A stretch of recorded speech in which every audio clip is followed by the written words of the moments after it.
Welcome back to Highly Respected. I'm your host, Scott Greer. Today I'm joined by the most dangerous white man on college campuses today. 250-pound linebackers flee in terror when they see him around. I'm, of course, talking to Jaden McNeil, America's #1 political activist on college campuses. Jaden, welcome to the program. Thanks for having me. What's up? Yeah, you're still alive. You're very dangerous. Like, I don't know if some listeners realize this, but the entire Kansas State football team is afraid of you. And, not many people have that high honor to be such a threat to nearly every college athlete on your campus. But we'll get to that in a brief moment. Now, Jaden, you got into a little bit of trouble last week at your school, Kansas State University. Why don't you explain to our listeners what happened? Yeah, so basically, for anyone who doesn't follow me on Twitter or know who I am, I'm basically... And why would anyone do that? Everyone should be following Jaden P. McNeil on Twitter. Yeah, I agree. But, basically, I am an America First college campus conservative type, and... humble campus conservative. Exactly. And I tweeted quote, I believe, I can pull it up. I tweeted, and like all great minds, you can't remember what you exactly said. Well, Twitter's already deleted it, but it was I believe I said congratulations to George Floyd on being 1 month drug free or something along those lines. And everyone, not just K-State where I attend, but the entire internet basically blew up because you're not allowed to make a joke about St. Floyd, but also they're claiming it's racist. They're claiming, oh, this is like the worst thing you can say. But first of all, I just want to say, first of all, that the statement in itself isn't even racist or have anything to do with race. And second of all, it's like a common joke made about like celebrities who have OD'd on drugs all the time. Not to like back away. Like, it's not like I'm really several people made these jokes about Amy Winehouse a few years ago. People were always making these jokes. Anytime a celebrity has that, people made the same jokes about Whitney Houston. It's a very common joke to say, like, congrats on your sobriety, like Whitney Houston. You've done it for 8 or so years. It's a very common joke. It's a typical shock jock joke. Of course, it's designed to be offensive and like get under people's skins, but it's clearly not a threat to the sports teams at Kansas State. So why don't you tell us a little bit about what's going on with the K-State football team and other illustrious student athletes at your university? Right. Yeah. So that night after I tweeted it like that afternoon, and I started getting just a ton of. I was mentioned on Twitter by I think like 5 or 6 Kansas State football players later that night, and now I think the entire team basically has come out and said they're not going to practice or play until I'm expelled due to my racist tweets. And along with, as you mentioned, some female basketball players as well they claim they're not going to play until I'm off campus. So yeah, that's a huge tragedy to no longer have women's college basketball. I'm actually really mad right now because I'm a huge K-State women's college basketball fan, and so are millions of other people. So people are really upset that they're going to miss out on this. I mean, what's next? I mean, maybe softball might cancel. Women's water polo, if you have that at the university. I mean, where does it end, Jaden? Yeah, I don't know. I think I really hope that the rowing team and a few of these other sports, I hope that they don't put out statements because that'd be devastating to hear. But I don't know. I think that a lot of these Big 12 schools, I think they should offer me a full ride scholarship for their football teams. Personally, yeah, because you've helped their season so much. Well, I don't think it's a little off topic, but I don't know if we're even going to have college football this year because there's so much coronavirus paranoia right now that if like one player gets it at one school, then that school will have to shut down their entire program. Then they'll be demanding like, why are the rest of the teams in the conference still playing when our guy has corona? And it'll be a whole domino effect. I don't even think we're going to have college football this year. So yeah, they might by just using you as an excuse. It's like, what's more threatening, Jaden McNeil or a coronavirus? Right. College football teams want to know, but did get a surprising level of support from normie conservatives, Matt Walsh and Coulter. I think Mark Dice. A couple of other people who are also big names that you don't expect to stand up for people who are so toxic to the conservative movement, as they would say, came out and supported you. Were you surprised by this response at all? Did you think that they would be agreeing with the football team?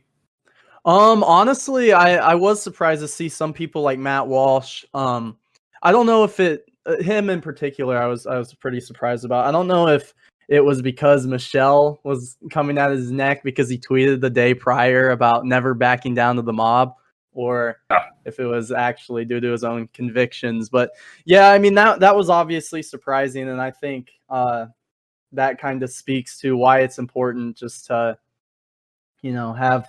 have good optics, as many would say, because I mean, if you're not, none of these people are going to come out and support you. But no, I was surprised, but it was good to see.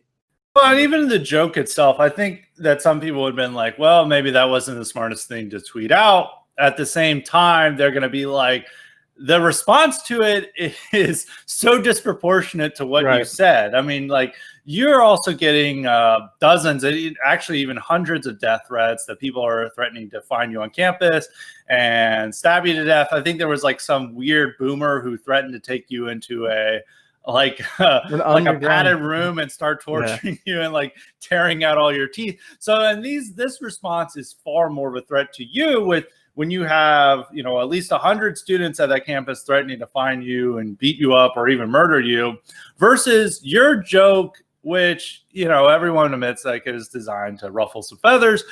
It's not hurting anyone. It's just, well, I can't believe someone would say this at my university. We must all honor St. George Floyd. But what people are tweeting at you, it's like, we want to find his home address. We want to like hurt his parents and everything like this. Has the school responded at all to the level of threats and violence that you're receiving? No. I mean, I've been in contact okay, so I've talked a little bit to campus police, but other than that, no. And that's been kind of where I'm at on the whole thing. Is it's pretty telling that they're over here tweeting, I lack moral, or I lack basic decency. I'm, the joke was abhorrent. It was racist, blah, blah, blah, blah, blah. Just throwing, fuel on the fire, inciting the mob. And while there's, like you said, boomers tweeting, they're going to like use a blowtorch on me in a soundproof room, and students just doxing normal my family. Stuff. A normal response to a college kid's joke. I can't believe that college kids are making offensive jokes in these days. Like, we didn't do that back in my day. Yeah, we were just obeying the rules and being 100% nice to each other. Definitely no racial jokes, no ethnic jokes, no sexist jokes, none of that. It was just perfectly respectful behavior. I can't believe what's happening to college students these days. And you would think that people have this standard. And also a lot of people were cataloging that some of the people who were attacking you had their own history of offensive jokes as well, especially some of these football players.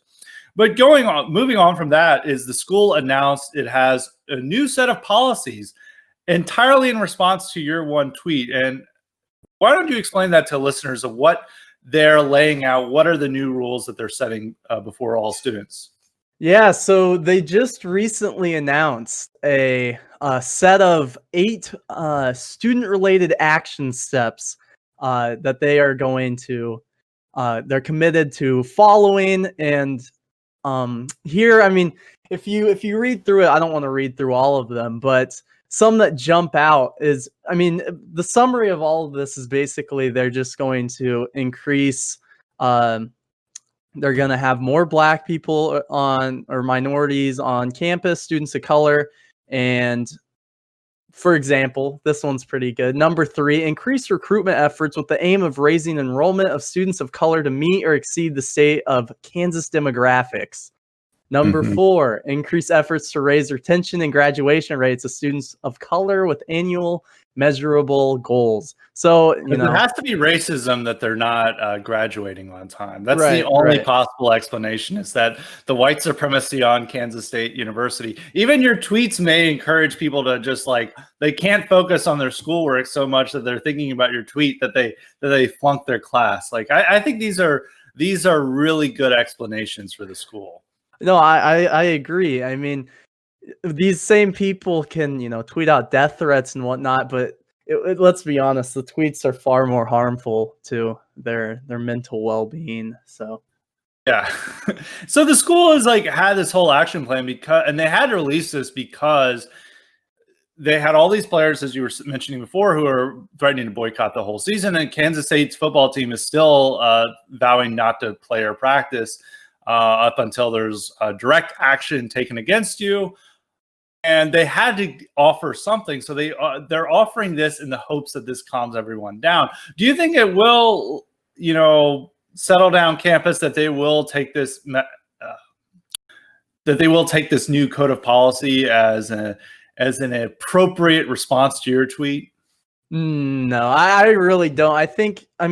Looking at the kind of the reaction from both sides, the left is pissed, and I don't think that they're gonna. They've been pissed for years, and they've been talking about this kind of stuff, like racial issues on campus for years, ever since I've been here. But they want me gone. This is not going to be enough. And even if you look at number 7, they're talking about developing a policy on social media usage for students that balances their institutional values and free speech. And they said one currently exists for faculty and students. And obviously this is, a slippery slope and whatnot, but they're gunning for this to never happen again. But I think the school basically knows they said here they can't expel me or do anything, and I haven't broken any laws or threatened anyone, unlike the other side. So I think that they're basically conceding here that they can't really do anything, and the other side's pissed because of that. I was seeing that responses to the president's tweet announcing the new policies, that everyone's like, so when are you expelling him? Why aren't you expelling him? And they don't really understand the thing is that if your free speech is a grounds for expulsion, this sets a terrible standard. And even with this new code of policy, they're not going to enforce this against students who are just got drunk and passed out in my front lawn. They're not going to do that, or they're not going to people posting lewd photos or anything like that. It's all going to be directed towards people who are saying things that are politically incorrect and upset minority students who now feel empowered in the wake of the George Floyd riots to demand all types of demands on institutions, and the institutions keep caving in, and they feel that they can do this against Kansas State, even though by law, Kansas State really can't do much here except for offer this new policy that sounds ridiculous on the surface, but it really is just their way of we'll give you whatever you want, but please just calm down. We can't really do much about the terror known as Jaden McNeil. Right. This is the new normal for college campuses. And, going back, you guys might not know this, but I wrote a book a few years ago called No Campus for White Men. I think Jaden might relate to that title right now. And you may have heard about it a little bit. I went on Tucker Carlson and Fox and Friends to talk about it. No biggie though. But I argued that campus insanity in the mid-2010s, which is a huge story back then, is probably much bigger focus in conservative media on campus insanity, 4 or 5 years ago than it is today, just by the nature of Trump and everything else. And I argued that it was not driven by helicopter parenting, delayed maturity, or snowflake syndrome, or whatever, anything like that. It was primarily driven by hatred for whites and white men in particular. Would you say that is more accurate today? 100%. Yeah. Especially with all the BLM stuff right now, it's just I mean, the campus has always been, like you said, it's always been anti-white, straight white male, I guess, is the motto there. But yeah, I agree with that 100%. And I think it was a little bit different from one of the influences for me writing the book was, I went to college in the early 2010s, and I never heard of the term white privilege when I was there. I took some sociology classes my freshman year. That was originally my major, but I dropped out when I realized how left wing it was. And I had I had a teacher my first semester who went on about how whites can't be anti-white racism isn't really a thing because racism is power plus institutional support. It's you have to have power in society to actually be racist. So only whites can be racist. Nobody else can be racist. And people were really pissed off about that in class. And I was like, this is such a ridiculous major to study. I'm definitely not staying here anymore. I had another professor who was like open donor and supporter of the Southern Poverty Law Center. It was like, I helped them catch all these like neo-Nazis funded by millionaires. It's like, I don't think any neo-Nazis are being funded by millionaires, but okay. But so there was like a little bit of loopiness, but it was just relegated to sociology and anthropology classes. It didn't really exit outside the university. I didn't really have to, I was involved in student government. I didn't, have people come up about like checking your white privilege. Nobody was talking about gender pronouns. There was all of these things that are so prevalent in today's campus that I didn't really see at the time. And it was also very apolitical at the time. During Obama's first term, like college politics just died for whatever reason. I think it took out the sails from the anti-war left. And the right, of course, has not been really that involved on campuses in a while up until, very recently. So there was this very different environment that I was covering for conservative media in the mid 2010s about all this ridiculousness. And even when I was first covering it, I was like, this is just, minor exceptions, that this isn't like the average campus. Then I was seeing like large Southern state schools that were talking about intersectionality and white privilege and systemic racism and all this ridiculous stuff and not allowing conservative speakers to appear on campus. And I was like, okay, this is an actual thing. And you're going to a school in a deep red state. Like nobody thinks of Kansas State as like Oberlin or somewhere in the Pacific Northwest. Nobody is ever going to think of like that as a leftist hotbed. But your school has had a lot of ridiculous events. I think your student government has hosted multiple events like on the scourge of racism on campus. So can you tell us like a lot of the crazy things that you've witnessed in your time in college?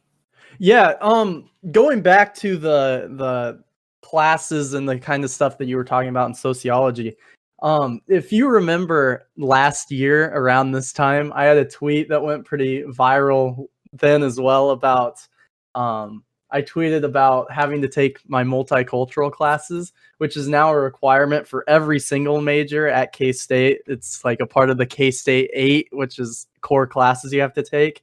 I don't know if you remember the tweet, but I tweeted like something. I was pissed off because I had to take some ridiculous class, and it was like some of my options are like queer history or something like that, and like women of color and politics, like all kinds of crazy stuff. And I mean, that's kind of the new norm there. But yeah, I mean, now they're building a multicultural student center. They already have, the Black Student Union, the Asian Student Union, the, foreign student, whatever. Like they continue to stack up there. They've done multiple drag queen events, which is no surprise. They continue to push for, speakers every single week, every few weeks. We have, some Black leader, we have some gay leader. I was forced to go to some book talk about like the book's called Thug or something. I don't know. But all of this, that's totally normal. That's great. We have to talk about, multiculturalism, diversity every other day. But when, one of the things that kind of red pilled me is I'm over here trying to bring Fleckist talks. I can't even do that. I have to fight with student government for a month after they declined my request. I have to fight with them for a month to bring Fleckist talks and slightly offensive. And I have student government up there reading about off the ADL about like Turning Point USA and how I'm a Nazi. So world famous neo-Nazi organization Turning Point USA, right. And flex and slightly offensive.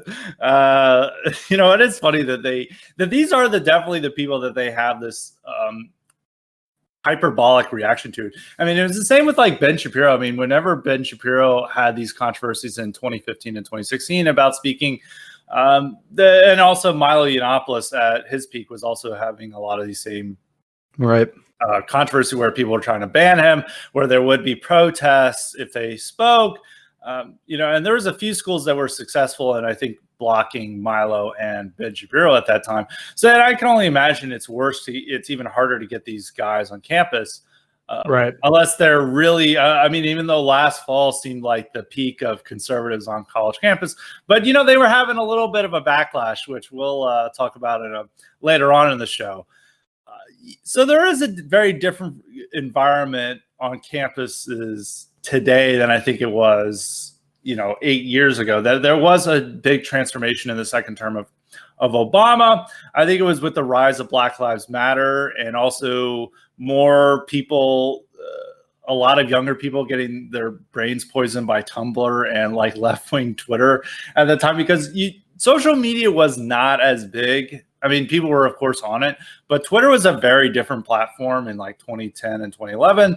And a lot of people just like, when they were on these platforms like Tumblr and everything, they just focused on their personal interests. And then it became a much bigger deal going into 2013 and 2014. And that had an effect on college campuses. And with just Black Lives Matter, that movement, that provided a lot of energy and impetus for these kids to make these ridiculous demands. I think the one incident that really showed that something had profoundly changed in all of higher education was in 2015 when the University of Missouri, their football team, actually all their Black players threatened to boycott all future games unless the president resigned. And it was over these incidents that were allegedly racist, but they were clearly like hoaxes. Like there was one where the president's car had like lightly tapped the lead activist, and the lead activist had like pushed himself into the car, and the guy clearly had no injuries, not even a bump on him. And there was also somebody had drawn like a poop swastika or something, and I was like, I'm not sure what the meaning of that is, but there was all these incidents that they used to say that this school is rife with white supremacy and the president must go. And the president went, and then they took over. BLM essentially took over the campus. And Mizzou's student population has plummeted then because people, Missouri is also a pretty red state, and these parents don't want to send them to a leftist hotbed. So all these things have just radicalized and become more apparent to more Americans that something is deeply wrong in higher education. Do you think that there's any, do you think that the average student who's like a normal, white guy, he's not necessarily that political, he may listen to a Ben Shapiro or something really edgy YouTube video every once in a while. Do you think that person is becoming more willing to be red pilled just by the extremism they see on a daily basis?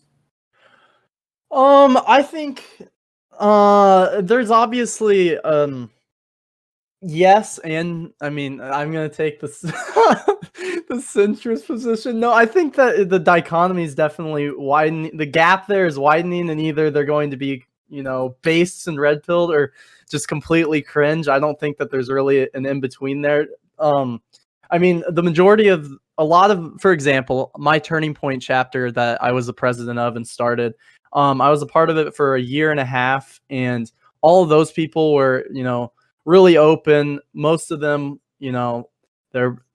they got it. They're stuck behind me during the whole thing when I disavowed Turning Point and whatnot. They were on my side. But then you look at a lot of these college Republican types, especially at K-State right now, and they're over here retweeting these, Jaden McNeil is a racist statements, and you had the Turning Point president, the new Turning Point president, tweet out Jaden McNeil is a racist. So I think obviously it's waking a lot of people up, but I don't know that, the average normie type, I don't know if that's necessarily the case.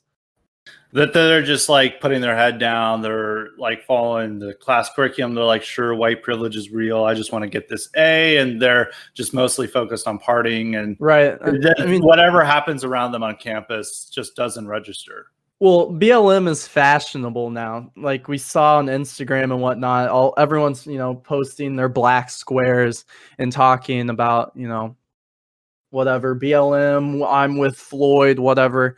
And, this is most people, I think, who listen to these shows, the majority of them aren't really, they're not going to stand up because of their moral convictions. They're going to take a stand against BLM. I think, like you said, the majority of kids there and who are listening to these podcasts to begin with, they're just there to, party. They have their don't tread on me flag hanging in their frat, and they're there to party and just say whatever they got to say to be, get the girls and whatever else. I don't think the majority of them really care that much, and they're just going to say. Greek life offers kind of an oasis from a lot of the campus insanity, but a lot of it is getting infected. I think a lot of the sororities are far more left wing than 100%. The fraternities, just 100%, by the nature of younger.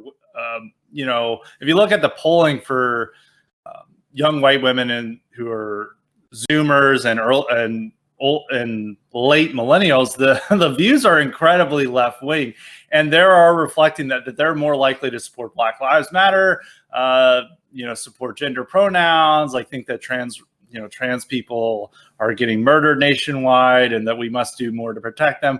I think is that the sororities themselves are the average members are more likely to become left wing than the fraternities, and the fraternities will just kind of are too focused on partying to ever become like an effective resistance movement against campus insanity. I mean, life is just too good for them. Right. As long as the campus is not banning them for partying or hazing, that life will just continue on. And I even saw that in Greek life at my university, even though we didn't really have campus insanity to the effect that we do now. I mean, everyone at that time, I was still in college during the 2012 election, and everyone's like, oh, Romney Ryan, we can't wait to vote Romney Ryan. Like, I hate Obama. That was like the extent, is that it just revolved around election politics. Now that's a little bit better because, I mean, Trump, whatever his faults and failures, like he still represents something that's far more based and nationalist than Mitt Romney and Paul Ryan in 2012, and especially George W. Bush in the 2000s. So there is a little bit development there, but I would guarantee you that the average sorority girl is far more liberal and willing to post a blackout square than the sorority girl of 2011. And that's just the nature. It's the nature of propaganda, is that the left has effectively captured the minds of most young white women. And they're using, and that is a powerful weapon for advancing their agenda. I don't think that Black Lives Matter would be nearly as popular now if it wasn't for white women in the last 5 years being convinced that it's a good and moral movement. And even polling shows that there was a 38-point increase in the favorability of Black Lives Matter among white women from late 2014 till now. So that's a huge change, and that it does reflect why Black Lives Matter is now supported or approved by almost 2/3 of the population. Yeah, I mean, I remember growing up and seeing the Ferguson and Baltimore stuff, and like, whenever that occurred, what, 2014, 2015? When that happened, right? Yeah. But I remember that, and I remember, hearing the mainstream conservatives saying, BLM's a terrorist organization. They're in favor of, cop killings, violence against the police, etc. And now I don't know. I think the majority of these mainstream conservatives are all kneeling and kissing the boot. So yeah, and they're now willing to say Black Lives Matter. I mean, there's still some resistance. Like Mike Pence said he doesn't want to say Black Lives Matter because the group supports anti-cop and far left agenda, which is about as good as you can expect. But it's now a totally weak defensive posture about it. Like the rhetoric in 2015 on Black Lives Matter versus now, it's night and day. And that back then they were, as you were saying, that they were willing to call it a terrorist group, that no one should support this. And anytime a police officer died, they're like, the blood is on the hands of Black Lives Matter. Now they'll just be like, well, Antifa is hijacking the peaceful BLM protests. Like I think I saw Scott Adams tweet today where he's like saying that Antifa is using BLM as human shields. It's like I don't really think that's the case. I don't think that's true. I think they're both equally complicit in the riots and the violence. You can't really say that one is the main instigator and the other is just like peaceful bystanders. And a lot of conservatives have been running with this line for the last month. And it's just showing that how much popularity it has at this moment that, the majority of white Americans now have a positive opinion. I think it is primarily due to whatever successful programming they put in to the shows and media that white women consume, that they now just like love Black Lives Matter. So, there's a lot of big cultural changes over, just the last 5 years. And we're going to even see more changes what we're seeing now happen throughout the country. Moving on to a little bit different topic, and you mentioned this, that you've been a political activist on college campuses for a while, Humboldt campus conservative, you might say. And what got you into politics? What made you leave your normie self behind to say, I want to be a campus activist? My normie self I was still the normie self in campus politics. What got me into it obviously was, I think a lot of people know this, was the 2016 election, and just, I was your average, normal dude just watching Milo Yiannopoulos and Ben Shapiro. But then that's kind of that's why I wanted to get involved on campus. In high school, there was a teacher who posted a thing, like a flyer in class that said Republicans equal Nazis. And I that went semi-viral, and I got Jack Posobiec retweets, and I went through a thing there, and that kind of got me in with the Turning Point crowd. And I decided there wasn't one on campus, and the college Republicans were completely worthless, and they still are. Black Lives Matter, first thing in bio. But oh yeah, that's right. I forgot about that. Yeah. But they were just completely worthless. And coming in as a freshman, I saw exactly what we talked about earlier with all the speeches and all this other nonsense going on, multiculturalism garbage. So I just decided to go ahead and start a chapter. And I was like, oh, I'm going to use this, and I'm going to be the guy offering the other opinion and blah, blah, blah, blah, blah. And then, I wanted to bring speakers and whatnot. And then I went to CPAC with them because I grew the chapter to be one of the largest in the Midwest, or in the country, in less than a year. And I went to CPAC, I met Nick and crew, and I woke up, stopped watching the crew. You were in bed, and you woke up. You're like long night of gaming. Yeah, exactly. No, and I started See, I was in it for, unlike a lot of these people and this is kind of what goes back to the red pilling the normies. There is a crowd, obviously, that it's just young people who are searching the truth. They're interested in politics. They don't really have any other perspectives. And they're like, oh, I'm a conservative. I don't really fully agree with Turning Point on everything, but I may be against immigration, but we're just gonna stick with the wall because I don't want Benny Johnson to disavow me. But we're gonna just toe the line, ride with Turning Point. And then there's obviously the other kids who are there just to party with Rob Smith and Ram Rants. Yeah, but a lot going on there.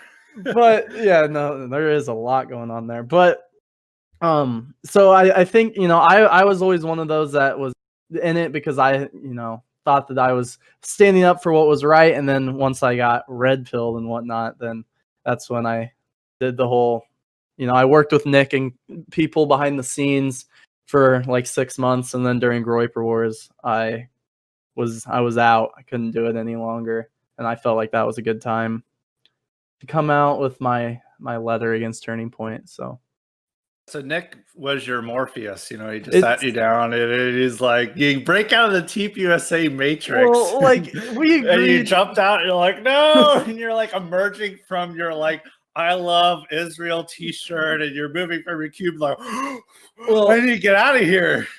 I mean, to be fair, I had quit watching Ben Shapiro because all he talked about was Israel. And I was like, I don't care. I'm done with this.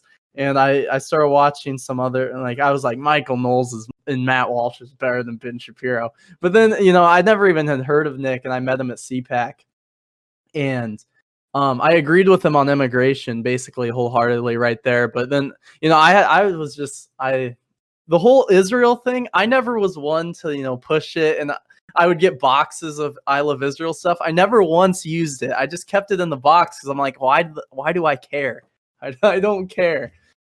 So that, I mean, that most TPUSA kids share your views. That you were mentioning this a bit earlier, that like the average TPUSA person agrees with what you're saying, but due to wanting to stay in good terms with the Nationals and to not be ostracized by the larger conservative movement, that they just stick to the party line when they have to make official announcements. But in private, they're like, yeah, I agree with Nick Fuentes 100%. I think there's a substantial group of kids that think that way. Turning Point and just, conservative Inc. Like, I think 100%. Yeah, and I think that with the Groyper War, the purpose of that was to expose TPUSA for not accurately reflecting the America First agenda that Trump ran and won on in 2016, and that a lot of kids want espoused by their national organizations. But I would say that you made this point is TPUSA is still better than the average college Republican chapter. The college Republican chapters are just like, how can I get elected to like county deputy chairman? And that this will begin my ascent through the Republican establishment. And then that one day I'll have this like stupid position in the state party. And it's all about like building up their own resume and getting these stupid jobs that no one cares about. And the people in it are these really like empty suits who, and in my day, they were like loving the Bushes and stuff. And I remember even my school when they interviewed him about Trump, that all these people were like, I wish Jeb had won. Like, yeah, they still are like that.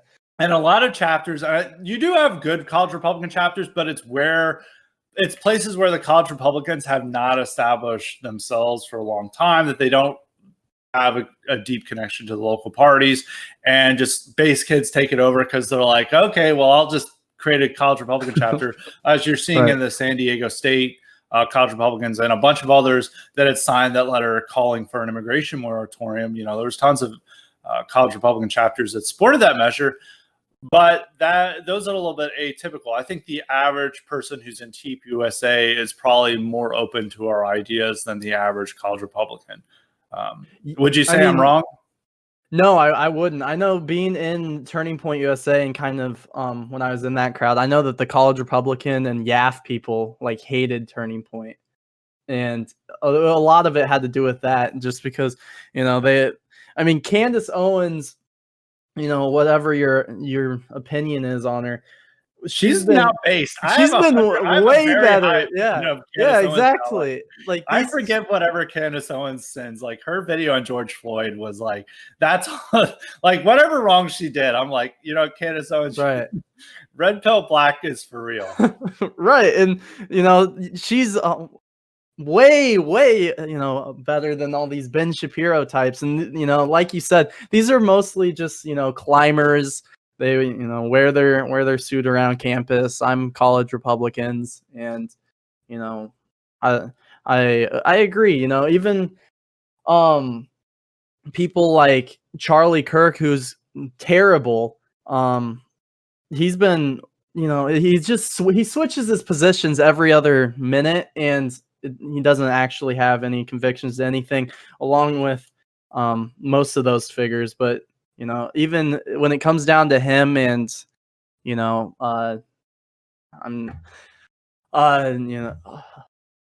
just been a lot better than most Ben Shapiro. I mean, that's who I think of when I think of a college Republican, is Ben Shapiro. But even that he's even less but even more moderate than Ben Shapiro. I mean, yeah, and say what you will about Charlie Kirk. I mean, you're probably right that he doesn't have any genuine convictions, but in response to George Floyd and even a lot of the recent events, he's like been pretty good. Like he called for an immigration moratorium in response to the coronavirus.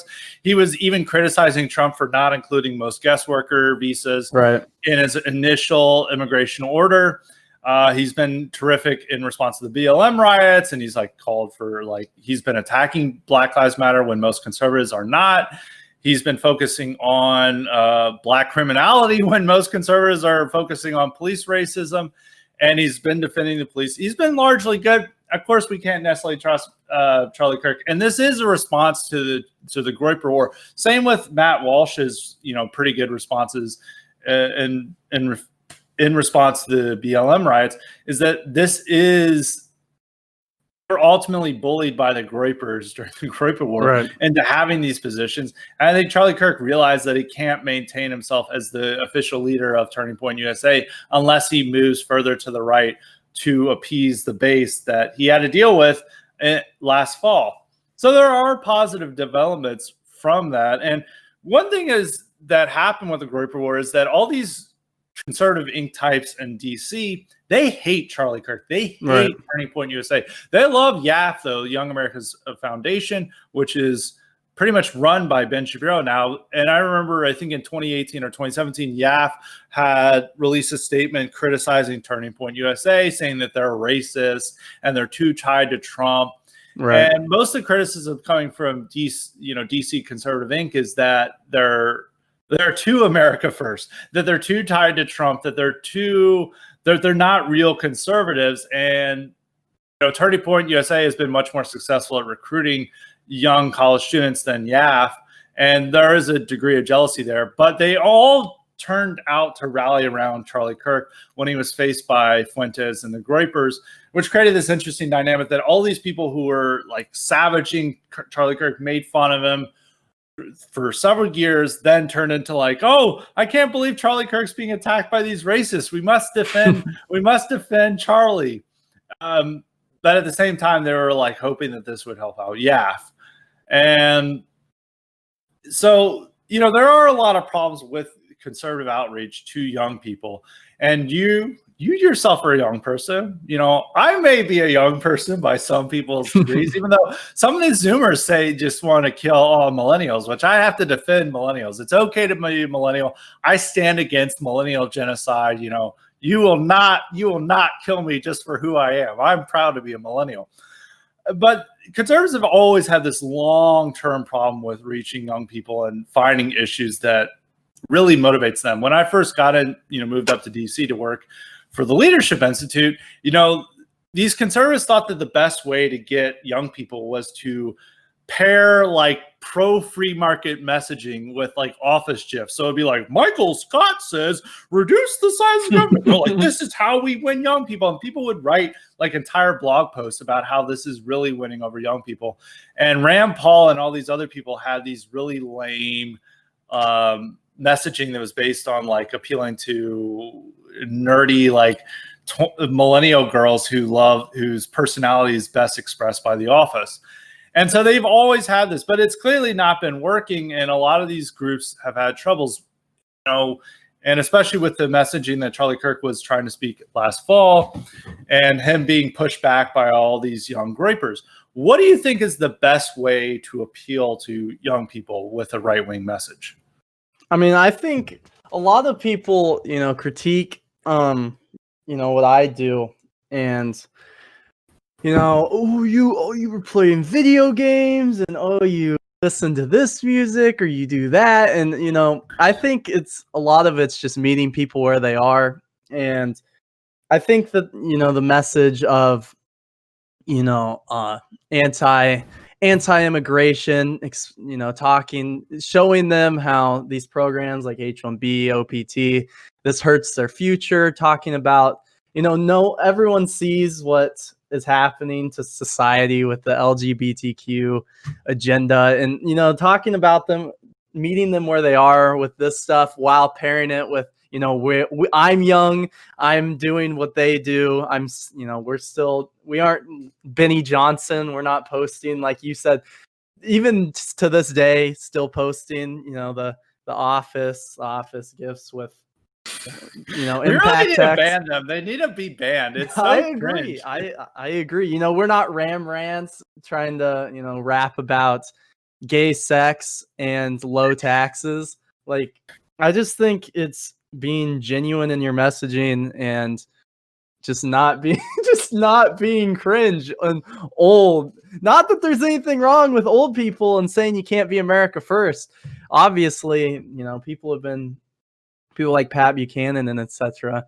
They've been pushing this message far longer, generations before I was even thought of. But just, and when it comes to influencing or attracting young people to conservatism, this idea, Ben Shapiro and crew, Benny Johnson, this is just not how you do it. That's why. And Nick's a funny guy. I think I'm a relatively entertaining, funny guy, high energy on stream. I'm not some boring person sitting here talking to you about taxes or whatever. I think it's just meeting people where they are, being entertaining, mixing it with what they grew up on, what I grew up on, YouTube commentary, video games, just not being boring and cringe. I don't know if that's really a good, I don't know if that really answers the question, but that's what it comes down to. I think it does, because a lot of the Con Inc. people who are really into this, who are young people, are like cringe and uncool. I think when, the Gripper War was happening on TikTok, a lot of the people that Nick and others were arguing with were like fat, like they were just like huge losers who are like in their home, and they're like, I think there was like one fat guy who like showed off like his like equally black friend. He was like, "See, I'm not a racist," and it was like, these guys are just like so losers. Are they like dress up in Star Wars costumes on the side? Like even with my experiences with conservative ink, a lot of these people are dorks, and they're just like talk about like really in-depth like Star Wars references. Not that there's anything wrong with, well, I think there is something wrong with liking Star Wars a little too much. I've begun to think that Star Wars is replacing Harry Potter as the most cringe series, but some people, that's going to be a controversy. Nick's going to have an issue. Yeah, Nick might shoot me with a lightsaber or something. Or it's like, whatever the damn Star Wars things are, Star Wars for queers. I don't like it.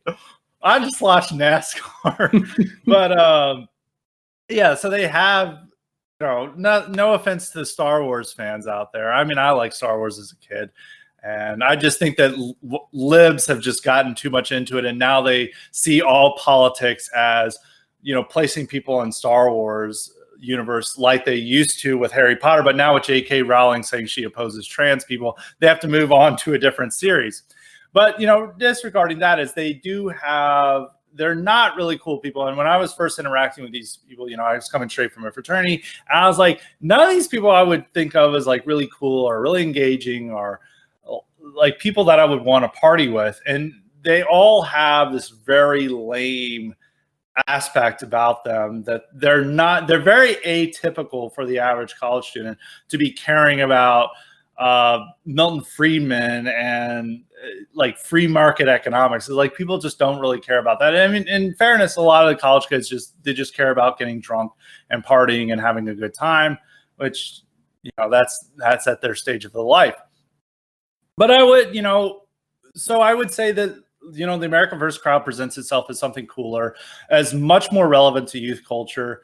As you were saying that, both you and Nick are very into video games. You're also into much more normie music than people. When I was in campus activism, I was in a group called Youth for Western Civilization, which used to be a big thing, but now it's, I don't think anybody remembers it except for really old millennials. And that group, there was not people who were listening to Kanye West or playing video games all the time. The logo was like a black and white hammer, and the founder of Youth Western Civilization got it from a power metal video. People were really into listening to black metal and Amon Amarth and stuff like that. They're not into listening to the latest rap album debut. They weren't involved in video game streaming. It was something that was also very atypical for the average college student to be in, but it was reflective of the the pre-Trump alt-right culture, which most people don't remember now, which not the worst thing in the world for people to not remember, but there's a very different culture that is among the America First Zoomers that is very reflective of the larger patterns for what young people like in terms of music tastes, in terms of hobbies, in terms of the language and lingo that they use. And I think the average, Zoomer, if they're going to watch somebody, they're going to see Ben Shapiro trying his hardest to look like he's cool, to being like, okay, this is epic. Right. And he's like, delete your account. Like he's using like 2015, like Twitter put downs. And he's like, this is a garbage fire. Like they like reflect this millennial stuff that was like already lame by 2016 that they keep repeating. Right. And it's not really funny or really appealing to them. And they have a harder time to appeal to them versus Nick, who is very aware of the latest trends, the latest language, what is considered funny, what's not. And he's very much ahead of the curve. And I think that's what a lot of young people find appealing about him and why they're more willing to listen to him than the conservative ink shills. Right. You talked about the TikTok war, whatever you want to call it. And that really that's a great example of like what I mean when we're talking about meeting them where they're at. A lot of the boomers and a lot of the one of my main critiques, like I said, like when I'm talking about, TikTok politics and we're talking about like Lance videos or someone, people are sitting there, this is so stupid, who cares about this, no one cares about this. And look, I agree that it is stupid, a lot of the content is cringe and whatnot, but when it comes to meeting these people where they're at, the Lance videos has over 100,000 followers on TikTok. He's one of the largest conservatives on the app. When we went on to TikTok, Nick had, I don't know, like 12K or something. Obviously he has fans that went there, but within like a couple of days, and I had, around 5K, something like that. My TikToks were doing really well before we were banned.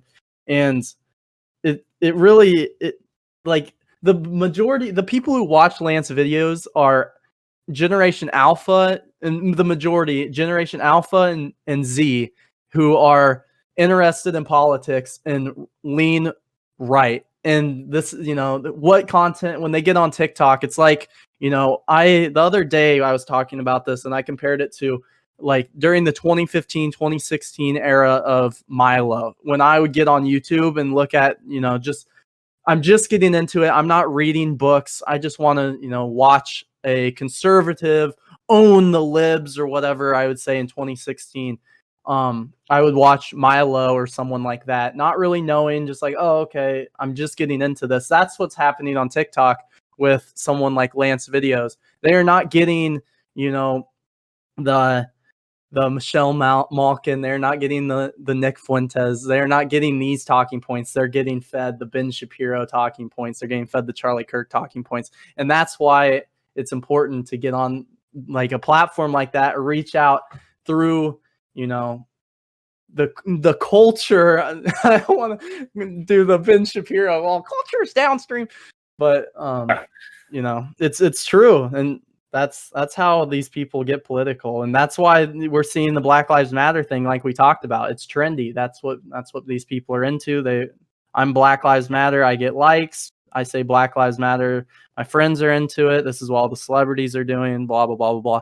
And there is a way to do it, but and I think we've really mastered it, or we're doing well compared to like a Poplitics who's just trying so hard, or Turning Point who's trying so hard, but it's like, Alex Clark or whatever, like talking about it's forced pop cultural references to like, what the Kim Kardashian says, like lower taxes. Like they do this stuff that doesn't make any sense, and it's a very 2013 libertarian way of how they're going to appeal to people. I mean, if you go to Young Americans for Liberty, which is lost a lot of popularity in recent years because libertarianism itself is declining in interest. Right. If you go to their Twitter page, you will find all of these.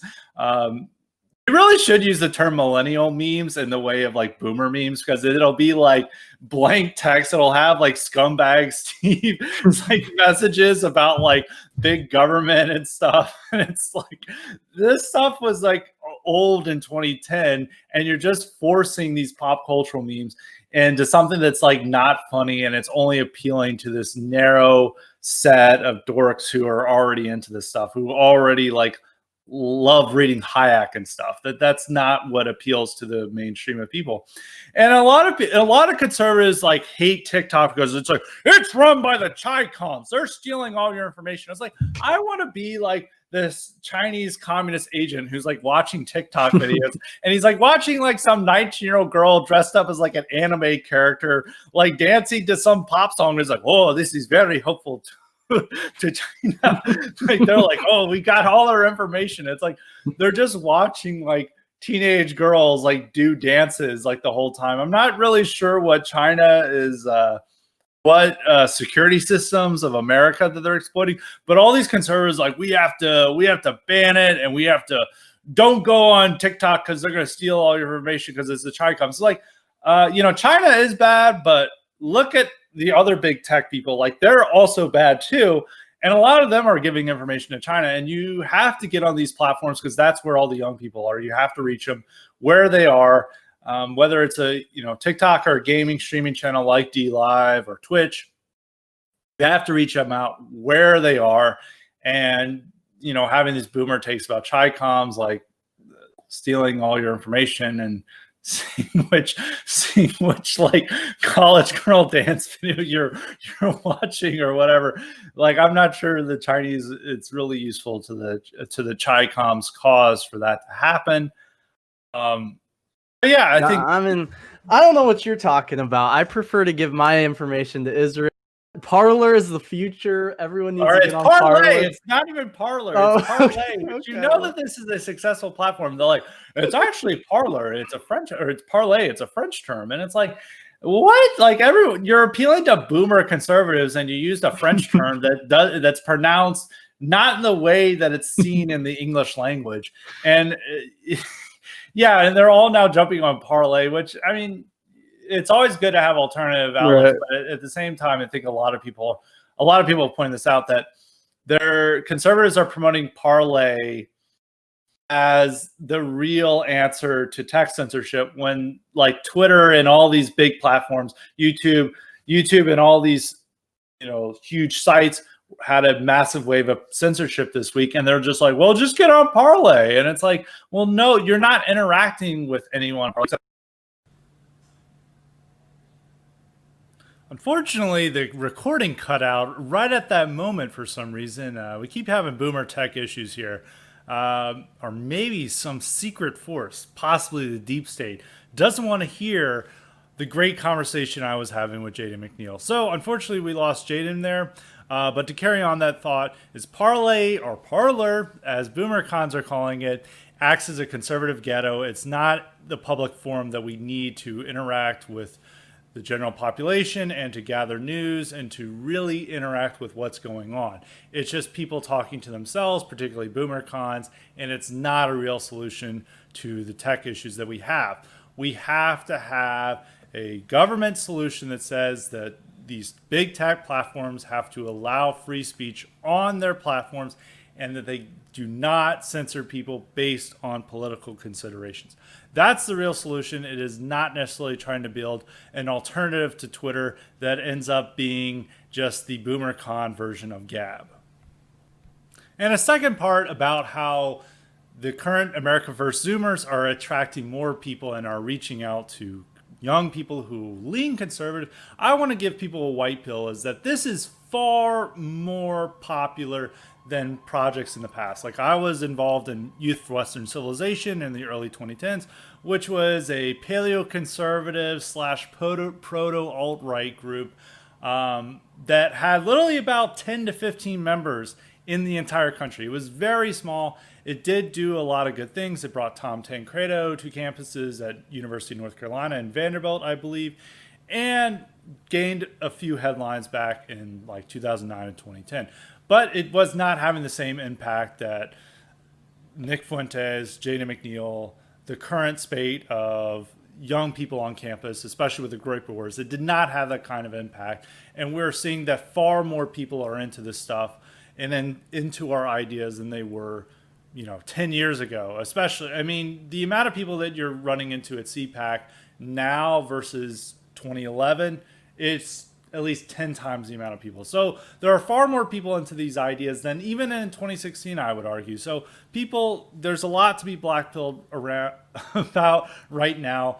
But one thing that we should not be blackpilled about is the pervasiveness of our ideas and the amount of young people who are very interested in America First nationalism, which we didn't have in the past. So I want our listeners to be upbeat and positive about that one issue. So to conclude, I will end our show on today's patron question. Just a reminder that all patrons at Highly Respected's Patreon get the power to ask questions during the podcast. Sign up at patreon.com/highlyrespected. Today's question comes from Dave. How do you know that Trump is losing? Because his campaign just placed an ad buy in Georgia. Can Trump recover? Short answer, yes. And there's a lot of things that can change between now and November. And a lot of this has to do with things that are not necessarily in Trump's control. He needs to get coronavirus under wraps. It needs to start receding. I think a lot of people right now are losing interest in Trump and he's losing support, especially among key demographics. I mean, there was just a poll last week that's showing that he's only 1 percentage point ahead among white seniors, whites over the age of 65. He's losing support among white working class. His support in battleground states in that category is 10 points down from what he won in 2016.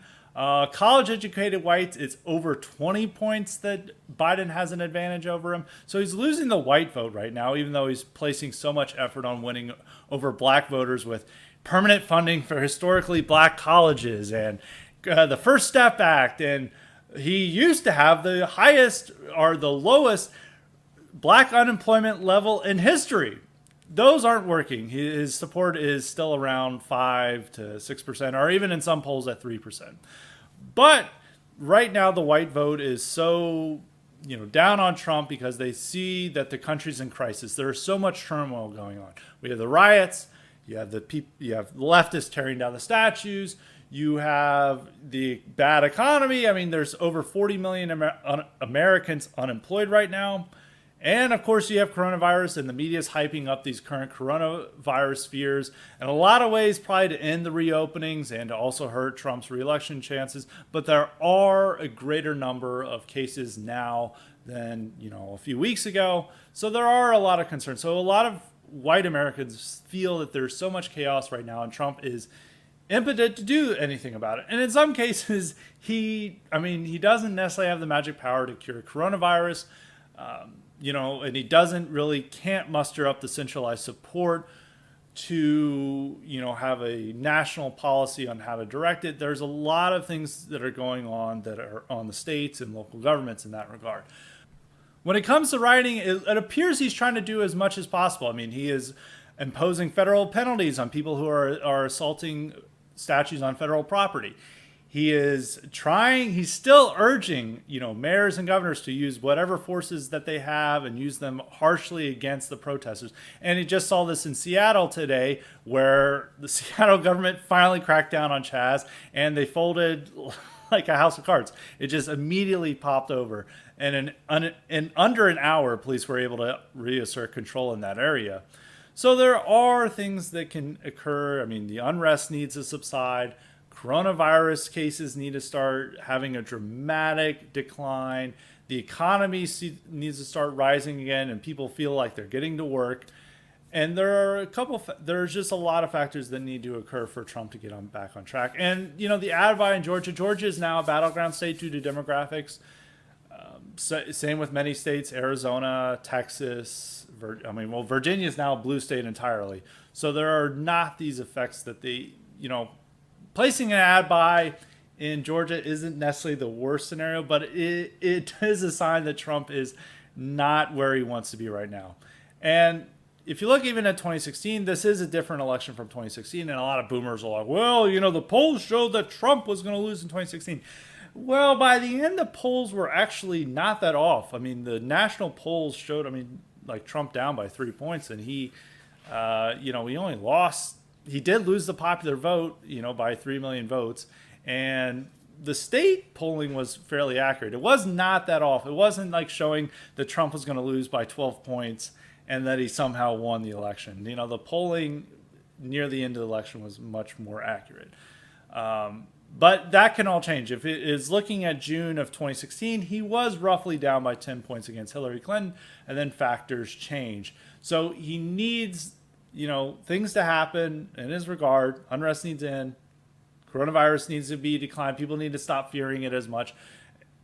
The economy needs to have a boost in itself.